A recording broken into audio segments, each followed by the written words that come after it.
그래서 오늘 나오실 분이 바로 이 웹툰을 통해서 선교를 하고 계신 분이 오늘 나오십니다. 맞아요. 2011년부터 시작이 됐고요. 네. 500만 뷰 이상 조회된 핫한 그런 웹툰입니다.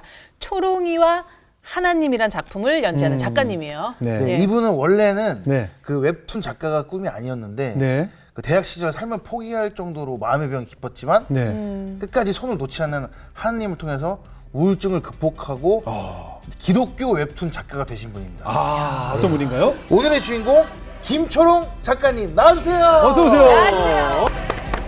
안녕하세요. 반갑습니다. 와, 자리하시죠. 아니 작가님도 나오셨지만 여기 책도 있어요. 네. 이게 바로 그 초롱이와 하나님.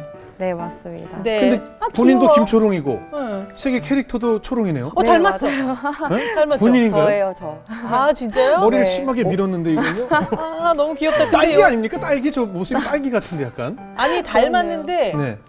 옆에 여기 주님 자리 비워놓은 것도 양쪽에 지금 예수님, 성령님 네. 같이 계시네요. 맞아요. 와. 아니 지금 여기 보니까 거의 팬시 용품점 같아요. 지금 뭐 이건 뭐예요? 아트 땡땡 같아요. 지금 이렇게 귀걸이 같아요. 응. 네, 그 이거 키링도 있고, 키링도 있고. 배지도 있고, 이런 걸 아. 요즘 말로 뭐라 그러는지 아시죠? 뭐라고요? 굿즈. 굿즈. 굿즈. 아 예. 네. 알고 있습니다. 저 BTS 굿즈 몇 개 있습니다. 예. 어, 예뻐. 아 이런 거. 아유 이거 하나님과 초롱이랑. 네, 있네요. 맞아요. 아. 2만 팔로워 250만 뷰 이상 조회된 웹툰이라고 또 이거는 아. 초롱이와 네. 하나님. 어떻습니까? 어떤 주제를 다루고 있어요? 초롱이와 하나님? 초롱이 하나님은 주로 이제 제가 삶에서 만난 하나님 얘기를 그리고 있고요. 네네.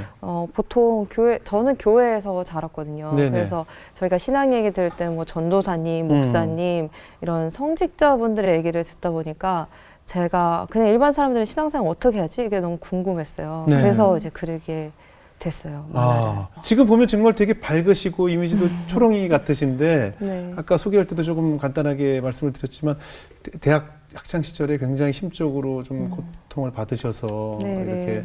극단적인 선택까지 생각하셨다고 했는데 네, 어떤 네. 일을 겪으신 거예요? 저는 이제 교회에서 자라다 보니까 네. 대학교 가기 전에 그냥 집, 교회 이렇게 왔다 갔다만 하다 보니까 네네. 뭐 세상적인 그런 거에 대해서 접할 기회가 별로 없었던 거예요. 네네. 그래서 이제 대학교에 딱 들어갔는데 처음으로 이제 맞이하는 문제들이 너무나 많았어요. 뭐 남자친구나 뭐 돈 문제라든지 여러 가지 것들에 이제 네. 노출이 되면서 네. 제가 자존감이 많이 낮아지더라고요. 내가 가진 것이 너무나 없고 그리고 하나님을 알긴 알지만 뭔가 인격적으로 만난다 그러잖아요. 아. 그 신앙이 내 신앙이 되지 않았기 때문에 하나님보다는 좀 더 이렇게 세상에 재밌는 것들, 뭐 술문화나 이런 거를 접하다 보니 하나님이랑은 점점 멀어지고 나는 가진 것이 너무나 없고 그렇게 자존감이 점점 대학 시절 동안 이렇게 더 바닥으로 내려가게 되더라고요. 네. 그래서 한동대학교라는 그런 기독교 대학교지만 네네. 그렇게 극단적인 선택까지 가게 되는 상황에 제가 이제 몰리게 된 것 같아요, 오히려. 아. 네. 극단적인 선택이요? 한동대학교는 굉장히 사실 그 믿음의 학교로 알려져 있거든요. 네, 맞아요. 총장님도 굉장히 유명하시고. 네네네. 그 네. 밤에 되면은 네. 그 학교를 이렇게 그 캠퍼스를 왔다 갔다 하다 보면 네. 찬양 소리가 뭐 많이 들려요. 저희 학교가 기도도 많이 하고. 예, 예. 근데 저는 오히려 약간 뭔가 상대적인 박탈감을 느꼈다고 해야 되나? 나는 하나님을 알긴 알지만 하나님 사랑을 깊게 모르겠고 뭔가 나만 사랑받지 못하는 것 같고 그래서 오히려 더 힘들었어요, 저는. 그리고 이제 목사님 딸이라는 그런 이미지와 그런 것들이 있다 보니 오히려 나의 마음을 솔직하게 더 얘기하지 못하고 그런 우울증으로 힘들어하고 있었음에도 불구하고 친구들 만나면 더 이게 하나님 막 권면하는 얘기하고 네. 하나님 얘기하면서 이제 혼자 집에 와서는 많이 울고 안 좋은 생각들도 하고 그랬었죠. 아, 그러니까 전 뭔지 알 것 같아요. 뭐냐면 우리가 교회를 다니고 하나님을 믿는다고 하면서 말로는 하나님이 살아계셔, 너의 곁에 있어 이런 얘기를 하면서 정작 나 혼자만의 공간으로 왔을 때 나는 괴롭고 맞아요. 나는 슬프고 내가 나에게 그런 얘기를 못 해주고 있다는 그런 느낌이었을 것 같아요. 네, 그죠? 맞아요. 근데 한동대 아까 인터뷰 내용을 보니까 한동대에서 첫 번째로 자살한 학생이 되겠다라고 네. 아니 이런 위험한 생각을 어떻게 한동대랑 자살이랑 단어랑 정말 그거 안 뭐, 어울리는데. 그걸 목표로 잡으신 거예요? 그런 생각을 했을 때요. 한동대 최초의 자살 학생이 되어야겠다라는 될 뻔한 거 생각을 아니에요. 아니 어떻게 이렇게 위험천만한 생각을 하신 거예요? 지금 생각하면 진짜 아찔한 생각이긴 한데 네네. 그때는 그 우울증이라는 게 저에게 너무나 깊게 찾아와가지고 대학교 4학년 때였어요. 아직도 기억이 나는데 강의실에서 너 도대체 여기서 뭐 하고 있니? 이 생각이 딱 드는 거예요. 네. 근데 그거에 대한 대답을 제가 하나도 할 수가 없는 거예요. 그렇다고 내가 뭐 부자가 되기 위해서 사는 것도 아니고 뭐 결혼을 하고 뭐 성공을 위해서 살고 싶은 것도 아닌데 그럼 나는 도대체 왜 존재하는 거지? 이런 존재의 이유에 대해서 제가 생각을 하게 됐어요. 근데 그때 하나님이란 분은 어렴풋이 알고 있고 그런데 내가 원하는 거는 또 하나님을 알면서 추구하는 방향성이랑 다르고 이런 수많은 문제들이 오면서 이제 그것이 이제 우울감, 이제 안 좋은 행동들로 이제 표출이 된 거죠. 네. 그래서 매일 밤 너무나 그 우울증이라는 것이 사실 너무나 사랑받고 싶은 거였거든요. 맞아요. 누군가에게 너무나 사랑받고 싶고 인정받고 맞아요, 싶고 맞아요. 하나님이란 존재에게도 나는 사랑받지 못한다는 그 느낌과 그렇기 때문에 나는 이 세상에서 너무나 필요 없는 사람이야. 이 두 가지 생각이 굉장히 심하게 싸우는 것이 저에게는 우울증이었어요. 가장 위험한 순간이에요. 네, 그때 그래서- 어떤 목소리가 나에게 크게 들리느냐가 정말 찰나의 순간이거든요. 굉장히 중요한 순간이에요. 차라리 정말 한동대가 아니라 다른 데를 갔으면은 덜 그랬을 것 같다는.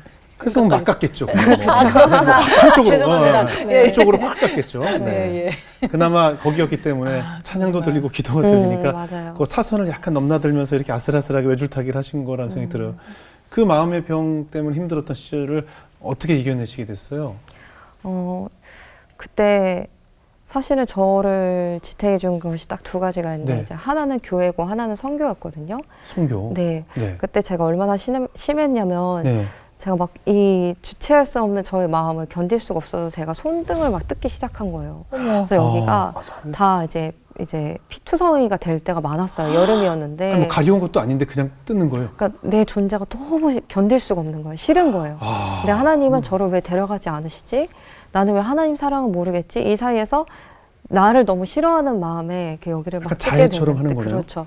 근데 이제 제가 다닌 교회가 포항에 있는 이제 순복음 행복한 교회라는 곳이었는데 네네. 거기는 목사님, 가정 그리고 교인이 저밖에 없었어요. 그러니까 제가 그렇게 하고 가거나 전날 밤 술을 엄청 마셔가지고 술 냄새가 그냥 풍풍 이렇게 나는데도 교회를 가면 목사님, 사모님께서 항상 따뜻하게 맞아주시는 거예요. 네. 단 한 번도 초롱아 너 손이 왜 그래? 아니면 너 도대체 왜 이렇게 신앙생활 하는 거야? 이렇게 뭔가 정죄당하는 느낌?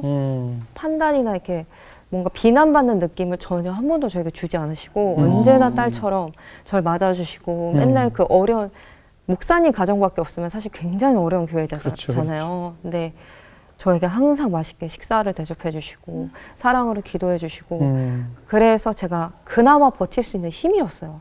교회를 다니는 것이. 네.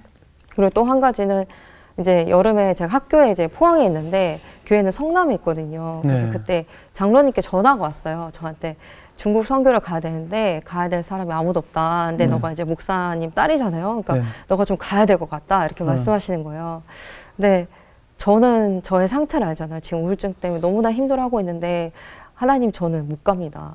제가 무슨 선교를 어떻게 가겠습니까? 이렇게 기도를 하면서 한 가닥 좀 희망을 잡고 싶었어요. 나 여기서 너무 벗어나고 싶어. 나 우울증 제발 끝내고 싶어. 그러면서 그 강의실에다가 성경책을 딱 올려놓고 네. 하나님 내가 중국 가서 하나님 못 만나면 저 여기 있는 책에 있는 정말 1.1획도 믿지 않고 그냥 평생 하나님 없이 살겠다. 그러고 나서 이제 제가 중국을 가게 된 거예요. 네네.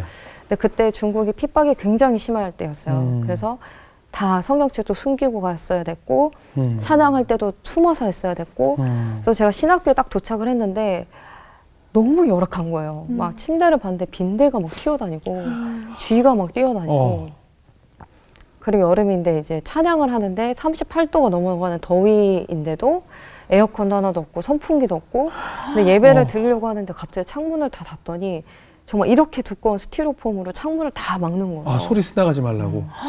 그래서 찬양을 하는데 저는 너무 그게 충격적이었어요. 이 사람들이 이 더위에 이렇게 기쁘고 행복하게 찬양하는 거는 정말 하나님이 살아계시거나 아니면 이 사람들이 정말 미친 거나 그렇죠. 저는 그런 생각이 드는 거예요. 네. 그러면서 이제 중국 친구들이랑 막 얘기를 했어요. 신학교 온 친구들이랑. 근데 제 또래였거든요. 대학생 네. 또래, 뭐 23살, 22살. 근데 그 친구들이 저한테 이렇게 말을 하는 거예요. 나는 가진 게 너무 없어서 정말 너무나 가난해서 하나님께 드리고 싶은 게 너무 많은데 가진 게 하나도 없기 때문에 그냥 내가 왔다. 내 자신을 드리기 위해서 이 신학교에 왔다. 이렇게 고백을 하는 거예요. 내 자신을 드리기 위해서. 네. 드릴 것이 나밖에 없어서. 와. 그래서 이제 저는 그 친구들을 보고 너무 충격을 받았죠. 같은 나이고 같은 또래인데 나는 한국에서 너무나 풍족하게 교회도 아무 때나 갈 수 있고 예배도 찬양도 아무 때나 할 수 있는데 이 친구들은 이렇게 숨어서 맨날 그 경찰들의 시선을 피해 다니고 도망 다니면서 예배하면서도 이렇게 행복하게 하나님을 찬양할 수 있구나. 그게 저에게는 굉장한 충격으로 다가왔었어요. 아, 그렇겠네요. 그리고 또 어디 가셨어요? 중국 가셨다가 또 다른 나라는 안 가셨어요? 그리고 나서 사실 제가 막 뭔가 기적적으로 막 우울증이 다 해결되고 해소되고 그러지 않았거든요. 갔다 사람이 와서 갑자기 변하진 않죠. 네, 여전히 힘들하고 여전히 반복되면서 저를 또 더 정죄하는 거예요. 너 선교도 갔다 왔으면서 어떻게 넌 그만큼 못한다. 넌 넌 어떻게 계속 이렇게 똑같아? 어떻게 계속 나는 우울증에 시달리면서 나를 또 계속 정죄하고 있었던 시간들이 있었어요. 근데 그때 제 친구가 태국에서 이제 선교사를 하고 있어가지고 친구를 볼 겸해서 갔는데 네. 그 선교사님 한 분이 이제 계셨는데 그분이 제 친구가 말하기를 이 선교사님은 대원기도의 능력이 있으셔 이러시는 거예요. 근데 교회에서 자라다 보면 뭐 대원기도나 방언이나 뭐 놀라운 체험이나 이런 것들에 대해 익숙해져 있잖아요. 네. 우리 영길 씨가 교회를 안 다니셔서 혹시 낯설지 모르니까 대원 기도가 뭔지 좀 설명해 주세요. 네, 아무래도 지금 뭘 포함해요? 대원 기도 대신 대원이 아니고 대언. 대언 큰 말. 대언 기도 방언 기도가 뭔지는 아시죠? 이렇게 사람들의 언어가 아닌 네, 방언은 방언으로 들어봤습니다. 이렇게 네. 기도하시면서 그 하나님의 음성을 그 방언을 통해서 들으시는 거예요. 그래서 하나님의 음성을 뭐 통역가처럼 외국어를 하시는 분이 통역해 주듯이 하나님의 뜻을 이렇게 전달해 주시는 그치. 거예요. 통역을 해 주시는 거예요. 맞아. 다른 사람이 이렇게. 네, 그러니까 네. 하나님의 음성을 듣고 네. 내가 속으로 내가 하나님께 기도하면 내가 뭐라고 했는지 나밖에 모르잖아요. 맞아. 근데 그 하나님이 들으셨다는 뜻으로 이분이 그 얘기를 딱 대언으로 이렇게 하나님의 뜻을 전할 때 내가 네가 마음속으로 이렇게 기도했던 것을 들었다라고 얘기할 때 깜짝 놀랍죠. 예. 어떠셨어요? 네. 네, 저도 사실 그랬었어요. 아, 선교사님 만났을 때 네네. 늘 그러였던 것처럼 괜찮은 척하고 네. 내 마스크를 쓰고 있었던 거예요. 네. 선교사님 안녕하세요. 그래서 그냥 기도 받고 싶었어요. 그래서 네네. 기도 부탁을 드렸는데 저는 사실 의심이 너무 많았거든요. 하나님에 대한 완전한 신뢰가 없었기 때문에 그냥 뭐 똑같겠지. 뭐 다른 때랑 비슷하겠지. 이런 느낌으로 이제 부탁을 하고 선교사님께서 이제 말씀을 해주시는데 이러시는 거예요. 초롱아, 너가 강의실 그 큰 테이블에 밑에서 혼자 불 끄고 울고 있었을 때 어머나. 내가 옆에 있었어. 어머나. 근데 그 말씀을 하시는데 이거는 나랑 정말 하나님밖에 모르는 얘기인데 어떻게 아시지? 그때부터 눈물이 나기 시작하는 거예요. 예. 우와, 그거를. 네, 그리고 제가 이제 난간에 위에 서서 이렇게 그 안 좋은 행동을 하려고 했었을 때 초롱아 내가 네 옆에서 널 꽉 붙잡았어. 와. 그렇게 말씀하신 거예요. 그래서 그때 제가 이건 정말 하나님이시구나 하면서 제 마음이 열리기 시작한 거예요. 하나님께서 너가 그런 행동을 할 때마다 내가 반드시 널 막았다. 그리고 세상에 하늘의 별이 너무나 많은데 너는 나에게 가장 빛나는 별이고 땅의 보석이 굉장히 많은데 너는 나에게 가장 빛나는 보석이야. 그러니까 너의 그 빈 마음을 공허한 마음을 채우려고 했던 것들을 다 버리고 이제 나에게 와라. 너의 이름은 내 손바닥에 새겨져 있어. 이렇게 말씀하시더라고요. 그때 그 기도를 듣고 하나님이 전능하신 하나님이시잖아요. 이 세상을 만드신 그 하나님께서 나를 기억하고 사랑하신다는 것 자체가 저에게는 굉장한 사랑으로 다가왔어요. 그래서 그 순간에 그 이후에 그런 안 좋은 행동, 안 좋은 생각 그게 단번에 끊어졌어요. 그럼요. 내가 그 위험한 행동을 할 때 그때 내가 너 옆에 있었단다라는 얘기를 들었는데 어떻게 그죠? 지금 이 순간 매 순간 내 옆에 계시는 하나님을 이제 들으셨으니까. 네. 제 아내는 그 대형기도 받을 때 제 아내가 전 몰랐는데 항상 그랬대요. 하나님 우리 오빠가 저렇게 기도하는 것, 우리 오빠가 기도하는 것 늘 이렇게 기도했는데 그때 대형기도 해주시던 어떤 사모님께서 그렇게 하시는 거예요. 우리 오빠 기도를 들으신 하나님, 우리 오빠 똑같이 제 아내가 했던 말투를 똑같이 하시면서 우리 오빠 기도에 응답해 주세요를 그 대형 기도해 주시는 사모님 얘기 듣고 제 아내가 막 깜짝 놀랐던 적이 있거든요. 와. 예, 그런 신기하죠? 체험들을 하는 거예요. 신기하죠. 믿어져요? 근데 진짜 신기한 거. 예. 아니 내 손바닥에 너의 이름을 적어놓고 있다라는 그 말씀이 얼마나 은혜로웠을까요? 그죠? 네, 그래서 그때 정말 눈물 콧물 다 쏟으면서 땅바닥에 정말 얼굴을 묶고 울고 있었는데 그때 재밌는 에피소드가 하나 네네. 있는데 선교사님이 이제 기도 끝나고 저에게 이러시는 거예요. 초롱자매는 정말 복음의 신발을 신으셨어요. 이러시는 거예요. 예, 예. 그래서 그때 보통 은혜를 받으면 뭐 감사합니다, 뭐 할렐루야 이러잖아요. 근데 제가 듣자마자 저 싫어요 막 이랬거든요. 복음의 신발 신으면 막 선교사로 보낼 것 같고 목사님 뭐 사모님 시킬 것 같고 좀 십자가의 길을 걸어야 될 것 네, 같은. 맞아요. 그 신발. 싫어요 막 아, 그러면서 그래요. 뭔지 제발 알것 가져가세요 막 그랬거든요. 맞아요. 근데 제가 이제 웹툰을 한 지 이제 10년째로 접어들었어요. 네. 그래서 지금 돌아보니까 하나님께서 저에게 그 복음의 신발을 신었다는 것이 뭔지 좀 알게 돼요.